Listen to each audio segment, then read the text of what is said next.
All right. Hello, everybody. It's Mr. Taylor.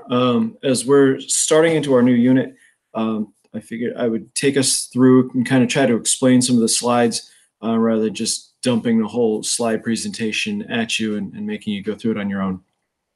So I want to take a few minutes and go through the main ideas of the idea of westward expansion. Obviously, if we were back in school, we would spend a week or two going through, in a lot more detail. But I want to make sure that we hit the high points, hit the main ideas. So strap in here, and we're going to try to blast through this as best as possible. All right. So the unit is going to focus on something called westward expansion or manifest destiny. This is a term that was created during this time period as kind of the idea that people had that America should expand from ocean to ocean.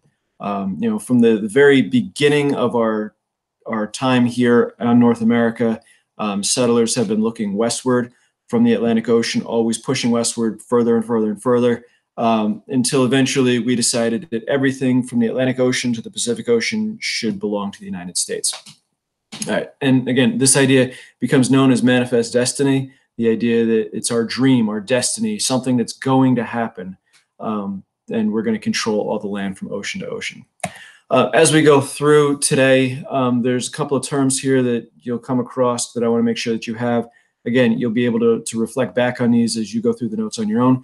The idea of manifest destiny, that America should be able to expand from the Atlantic Ocean to the Pacific Ocean, controlling all of North America from ocean to ocean. Then the next word, annex. This is a way that we get land. We convince somebody to give it to us. And when we annex it, when we add it onto ourselves. So this is one way that America is going to go about getting land. Ceding land is when somebody gives you land. So they're ceding it, they're giving it away, they're signing it over to you. So the two words kind of go hand in hand. If you're going to cede land, you're going to give land to me, then I can pass a law, I can annex that land and take it from you. A pioneer is a name for somebody who's moving west looking to settle. A little different from like maybe explorers that were going out and looking to come back. Pioneers are looking to go out and settle and stay there. The 49ers, just like the football team, the 49ers were gold miners who in 1849 were drawn from all over the world to come to California in what we called a gold rush, like a race to get rich in California. And since it happened in 1849, their nickname became the 49ers. And today, again, the football team in California and San Francisco is the 49ers because that's the center of where that gold rush started. And then we kick back to a word that we've had before, persecute. Again, if you persecute, you're attacking somebody based on the beliefs that they have. Usually these are religious beliefs. People have a belief that doesn't fit with the main group, and then the people around them attack and harass them because of that. All right, so here we start out on a map of the United States as it sits today. Again, the original 13 colonies were here along the Atlantic Ocean, and as soon as we got here, we started trying to push in westward. So through into the Ohio Valley, that was the French and Indian War. From the East Coast here, from the 13 colonies, we then took over all of this land during the American Revolution, and we won up to the Mississippi River. And we said, that's great. We're happy. We're a big country. And as soon as we got to the Mississippi River, we started looking west of it and saying, well, there's land over there, and we'd like it as well. Spain and France had owned this land. And in 1803, we make a deal with the Spanish to buy the Louisiana Territory, effectively doubling the size of the United States. So for $15 million, we added all this land on. Now we control the entire Mississippi River, most importantly, the city of New Orleans, so that we can ship goods up and down that river. And we can start settling into some of this farmland right along the Mississippi and the Missouri rivers. Time moves on and settlers start moving out here into the west a little bit. Lewis and Clark had gone and explored a route roughly along where my pointer is going, and they got across Louisiana Territory, crossed the Rocky Mountains, and got out here to the Pacific coast in what they called the Oregon Territory. And they came back to Washington and they said, you know what, this land out here is really kind of the prize that we want. So fairly early on in the 1820s and 30s, American pioneers start moving into this Oregon territory and claiming it. So this is kind of the beginning of that idea that the West is where the prizes are. Meanwhile, Spain, the world's, one of the largest empires in the world, controlled all of this part of the Western United States, all of what today is Mexico, Central America, and most of South America. So you have the Spanish Empire butt up here against the growing United States. And again, we still have Canada, which was controlled by the British. This is a painting. It comes a little bit later on, but it shows this idea of westward expansion. This was called American Progress by an artist known as John Gast. And when he paints this, he's showing America here as sort of this angel or this deity bringing light and progress with them as they move west. So if you look at the technology, steam engines, in the background here, you can see what is likely New York City. There's the Brooklyn Bridge, steamboats, trains. She's carrying telegraph wire in her hands as she's stringing out across the frontier, bringing with her settlers that are going to tame the land, settlers and pioneers that are taming the land, and light. This idea that the painting is split into light. Light is goodness. And over here is darkness, the animals, the wild animals that are running away, and the Native Americans that are being driven away. Again, there's hundreds of thousands of Native Americans that inhabit this land.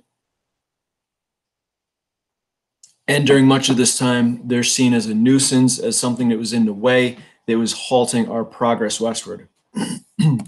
So as we go from east to west, progress, America, liberty, goodness, light is chasing away the darkness and bringing technology and bringing the future to this. So again, these are the ideas that people had, that we were doing something good by trying to capture and tame the American West. All right, so we start out, Lewis and Clark, again, they return back to Thomas Jefferson in 1805, and they say, we found all kinds of wild lands, we found farmland, we found mountains, but really we want this territory out here along the Pacific Ocean. So we get into this four-nation claim over what is called the Oregon Country. The British are up here in Canada. They claim Oregon as part of themselves. The United States claims it because it's an extension of the Louisiana Territory. And frankly, we have the most people there, so we should be able to claim it. The Spanish say that it's theirs as part of the Mexican territory out here. And Russia, who owned some of the islands in Alaska and was coming down the coast, Russia staked a bit of a claim to it also. When you look at who has the most people there, who has the best claim to the land, America had the best claim to the land, and we start flooding settlers out here along what becomes known as the Oregon Trail. So in 1818, the United States and Britain agree to share the land through a treaty called the Adams-Onis Treaty, where we divide off land with Mexico, and we agree that we'll share the land, at least temporarily. Then in 1846, America goes back to the drawing board, and we come and sit down with the British, and we claim this part of it. We divide Canada and United States along a nice clean line, and set the borders as they are today. So the Oregon, the Oregon Trail was, besides being a video game, it was the major trade route that pioneers took as they were moving from Independence, Missouri, kind of the last navigable part of the Missouri River, 5,000 miles west across the Great Plains, across the Rocky Mountains, across the Sierra Nevada Mountains, and out here to the coastal valley region of what today is Oregon. So it's about 5,000 miles. It would take you about 5 months to make this trip with horses and oxen and wagons. And these were people, again, they're making a one-way trip. They're packing everything that they own into a wagon. They're moving west. They're looking to settle out there and to stay out there. If you look on the map, you can see that there's forts built all along here. So the United States government stationed soldiers at forts and trading posts along the route to provide protection and provide services and kind of guide the trade that's happening here. Now, about 50,000 families, 50,000 people are going to make this trip between 1840 and 1860 when the railroad eventually opens up, bringing more people out to the west. So this is a long, dangerous journey. If you pick the wrong time of year to leave, chances were very poor that you're going to make it. Tens of thousands of people would die along the way here as they're trying to make this route. You get into the mountains, natural disasters, freak snowstorms. Look up the Donner Party.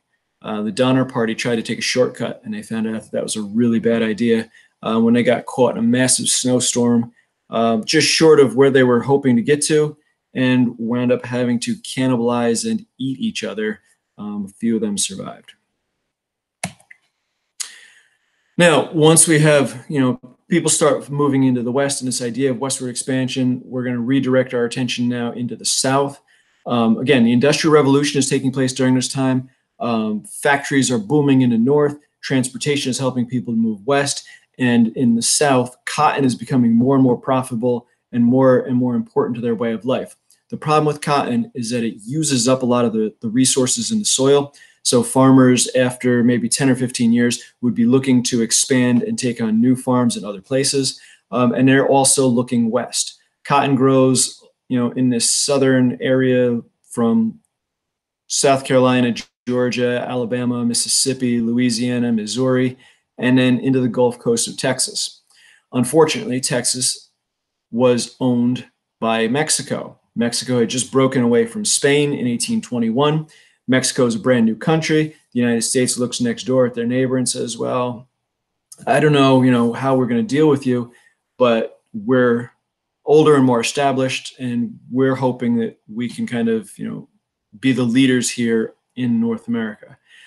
So the government of Spain, or the government of Mexico, needs money. They want settlers to come into their territory. This is a relatively unsettled area down here along the Gulf Coast, and they're welcoming Americans to come and settle there. They said, look, if Americans come and settle here, they're going to pay taxes. They're going to increase our population. They're going to help to settle the land, to get it out of the hands of other groups of people that might be trying to settle here, to tame the land from Native Americans. So it was seen as beneficial for both sides. American farmers wanted land to grow cotton.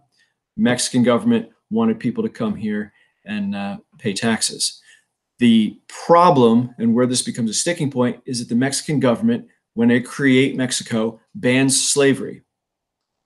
So you have American farmers who are saying that they need slavery in order to grow cotton, moving into a territory that the Mexican government said slavery is illegal. Stephen Austin recruits about 300 families. They move en masse to Texas. They start to settle. And initially, they're going along with it. They're learning to speak Spanish. They're, at least to some extent, becoming Roman Catholic, which the Mexican government was requiring that they were Catholic, that they speak Spanish, that they pay taxes. Okay, you'll pay taxes, and that they don't have slaves. As time goes, the stress starts to get more and more. The Americans that are there decided, we don't want to live under your government anymore. We would much rather be under the American government, which is going to protect our right to own slavery in 1820s. And they start talking about rebelling against the government of Mexico and joining the United States.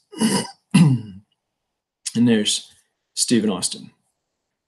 So basically what happens is we have a very short struggle, a short war here. It begins in a place, today it's San Antonio, at a church called the Alamo, where these settlers from Texas declare their independence. They're then surrounded by the Mexican government.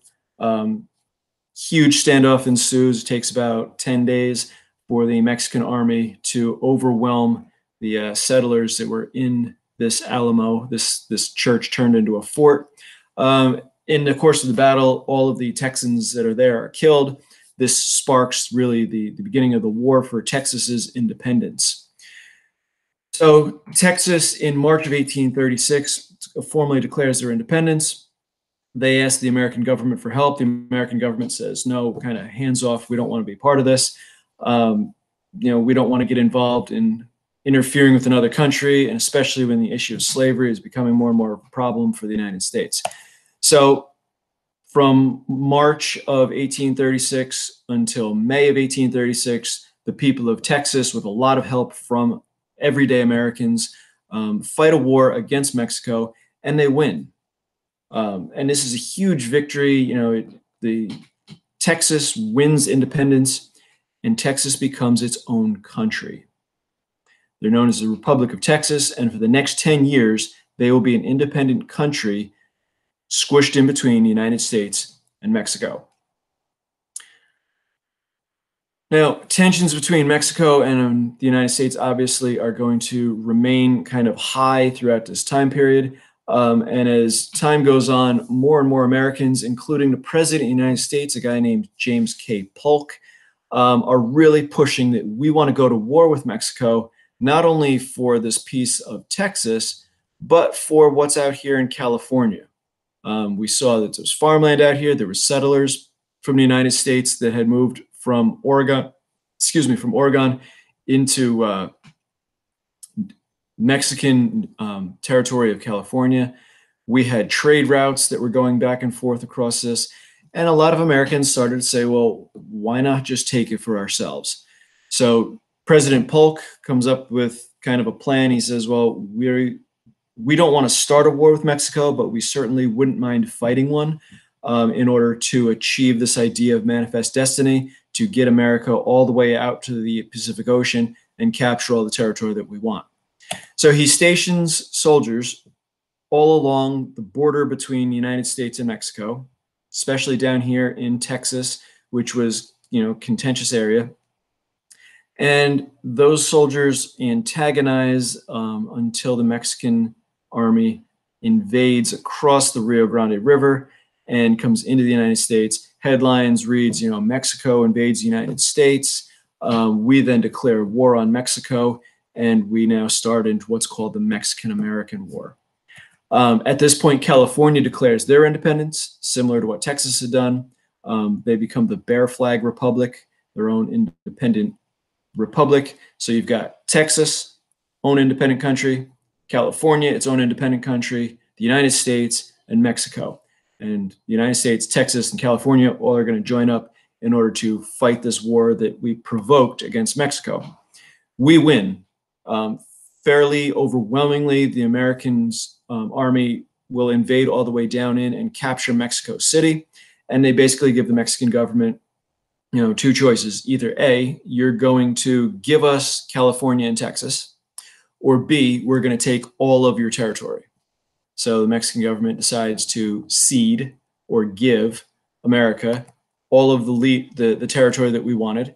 And in 1848, with the Treaty of Guadalupe Hidalgo, the Mexican-American War ends. We have essentially achieved now manifest destiny, and we stretch from ocean to ocean and have pretty much the boundaries that we have today. So again, Mexico cedes us. They give us this land. Now, they didn't really want to give it to us, but they didn't have a choice because it was in the treaty to end the war. America also is going to give them about $15 million as payment for the land that we're getting from them as a result of this war. Basically, we get the big prize of California. Mexico gives up all claim to land from the Rio Grande north. So our modern boundary between Texas and the United States is established. Texas joins the United States, formally annexed in 1846 as well. So we get California, we pay Mexico $15 million. Then 5 years later, we go back to Mexico and we say, there's this little piece of land that we wanted also. And if you remember, the last time we asked for land, we wound up in a war. So would you be willing to sell us this little piece of land now? And they do. They sell us what is, essentially lower Arizona and a little piece of New Mexico down here. And we get this whole big area now as the California territory given to us. We've achieved manifest destiny. Now, who's going to live there? Because in 1848, when we win the war, there's some farmers out here. There's not a lot of people. There's some people along trade routes. And then the following year in 1849, we have what we call a gold rush. In late 1848, a settler named John Sutter discovers, a nugget of gold in the creek outside his house in California. When he goes to the bank to turn this in, kind of news spreads all across the world that gold has been found in California, that you could literally just grab a handful of rocks in the creek and you would find gold there. And people from all over the world flood to California. Within a year and a half or so, you've got close to 500,000 people who have moved there. From all over the world, people from the East Coast, people from Europe, people from Asia, all moving out here to try to get rich quick. These people that are coming are known as 49ers. We would refer to them as prospectors today. They're mining for gold, and most of them don't get rich. It's like, buying a lotto scratch off. You might win a couple dollars. You take that couple dollars and say, well, hey, I won something. Now I'm going to keep going and see if I can win the big prize. Most people don't ever win the big prize. Most of these prospectors never get rich. They don't get a lot of gold, but they find enough to make it seem like anybody could get rich. So California starts to grow rapidly. And from the coast in California, people are moving into the mountains and then starting to settle kind of the surrounding areas up into Oregon, Washington, what today, Nevada, Montana, spreading out looking for gold. See little, the guy here, he's got a pan. It's got holes in the bottom of it called a sieve. And he scoops the rocks and scoops the water and sorts it out to try to find some gold. Some of the people that are being drawn west, you have the pioneers that are going to be farmers up in the Oregon country. You had the gold miners that are going to California to get rich. And then the last group of people that are moving was a religious group known as the Mormons. The Mormons they were Christian, or they are Christian. They still exist today. They're Christian with slightly different beliefs about the teachings of Jesus. And also the big thing that really created problems was they had a belief in something called polygamy, which meant that a man could have multiple wives. And in the rest of America, this was seen as wrong. This was seen as sacrilegious against the church. So they were being persecuted. Their leadership had packed up and tried to lead them away from the East Coast. They were in New England. The leader, John Smith, actually is killed when he's out in Indiana. So then under the leadership of a man named Brigham Young, they continue moving west. They get on the Oregon Trail, and when they get about halfway to Oregon, they take a left turn instead of following the trail, and they settle in a place called Utah. Utah is mostly a desert. There was a place there called Salt Lake, Great Salt Lake, and it's a huge saltwater lake. Now, salt is important for preserving foods and for, so it's a valuable trade commodity. So the Mormons are going to move to the Salt Lake area. They're going to start to control the salt trade, and that's how they're going to establish themselves and make money as their resource is salt. Basically, they want to be left alone. They said, we're going to move out here to the desert. We're going to move out here away from everybody else.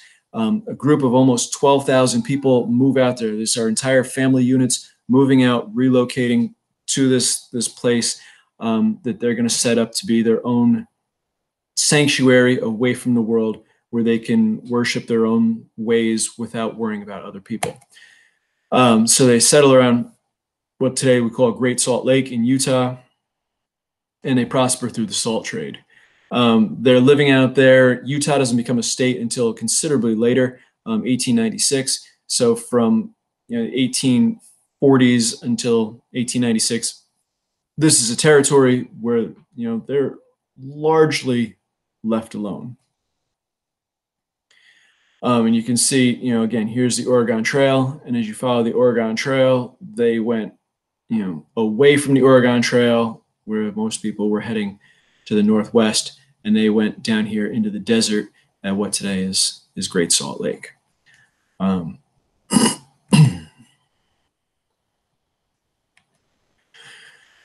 So here is basically the march west, the idea of manifest destiny from the 13 colonies to the end of the American Revolution, to the Louisiana Purchase, the purchase of Florida after the War of 1812. We purchased Florida in 1819, Oregon country, which we start settling along the Oregon Trail, becomes part of the United States in 1846.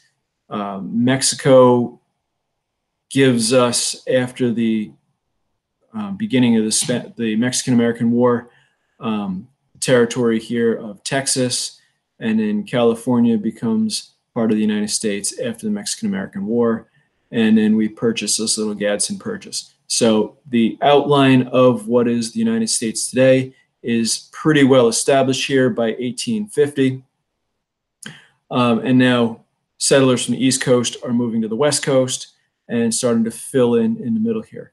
Technology and the Industrial Revolution is going to help with this, as steamships make the trip all the way around South America to get to California quicker. At the same time, by the 1860s, we're talking about trains. Something called the Transcontinental Railroad is being built across the United States here, so that you have a quick, easy route. Because remember, this is a 5 to 6 month trip to get from St. Louis out here to the West Coast. Extremely dangerous and expensive. So we're looking for technology to make things quicker for us, and a steam engine and train are going to allow for that. All right, so that in a nutshell is our ideas of manifest destiny, of moving from ocean to ocean. So you're gonna, you can play back through this if you want, or I'm going to give you the slides separately so you can click along through them to find the information that you need as you go in and do your work. And again, any questions, you can always email me. Use the internet. You have the computer at your process here. But I figured it would be helpful for you to have a little bit of me explaining things as you go through your work. All right, have a good afternoon, and I will talk to you again.